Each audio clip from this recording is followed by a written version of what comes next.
নতুন স্বপ্ন নিয়ে পা রাখলাম নতুন শহরে।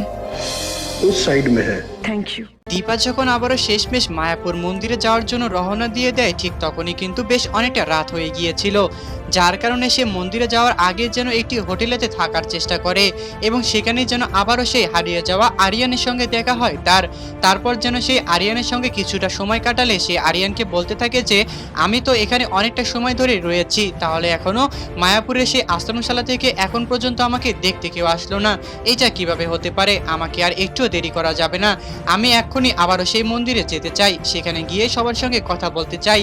তারপর আমরা অপরদিকে দেখতে পারি যে দীপা যেন আবারও সেই মায়াপুরের মন্দিরে গিয়েই রূপার সম্মুখীন হয়ে যায়। বেশ অনেকটা চমকে যায় দীপা। হ্যাঁ বন্ধুরা, অনুরাগের ছোঁয়া ধারাবাহিক নাটকের আগামী পর্বগুলোতে আমরা ঠিক কেমনটাই দেখতে পারবো। আর আপনারা যদি আমাদের চ্যানেলে নতুন হয়ে থাকেন তাহলে চ্যানেলটিকে অবশ্যই এটি সাবস্ক্রাইব করে দিবেন।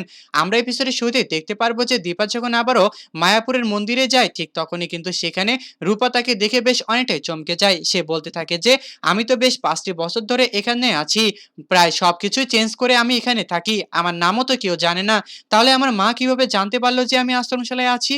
তাহলে কি আসলে মায়ের মন কখনোই মিথ্যে কথা বলে না? সে কি জানতে পেরে গিয়েছে যে আমি এখানে আছি? তখন যেন তড়িঘড়ি করে রূপা ওখান থেকে পালানোর চেষ্টা করে, ঠিক তখনই যেন রূপাকে তার আশ্রমে গুরুশালা ধরে নেয়। সে বলতে থাকে যে আরে তুই পালাচ্ছিস কেন? তোকে না আমি কালকে বলেছিলাম আমাদের আশ্রমশালার মধ্যে একটি মহিলা আসবে কিছু টাকা ডোনেট করার জন্য, তাহলে তুই কোথায় পালাচ্ছিস? চল তুই ওনার সঙ্গে কথা বলবি, তুই ছাড়া তো আর আমাদের এখানে কেউ কথা বলার মতো নেই, তুই তো আমাদের এখানে সব। তখন যেন সেই রূপা তাকে বলতে থাকে যে গুরুমা আমি কোনোভাবে ওনার সামনে যেতে পারবো না, আর হ্যাঁ উনিই আমার সে হারিয়ে যাওয়া মা দীপা। এই কথা শুনে যেন মাথা থেকে চাল ভেঙে যায় গুরুমার। হ্যাঁ বন্ধুরা, অনুরাগের ছোঁয়া ধারাবাহিক নাটকের আগামী পর্বগুলোতে আমরা ঠিক কেমনটাই দেখতে পারবো। আর আপনারা যদি আমাদের চ্যানেলে নতুন হয়ে থাকেন তাহলে চ্যানেলটিকে অবশ্যই সাবস্ক্রাইব করে দিবেন।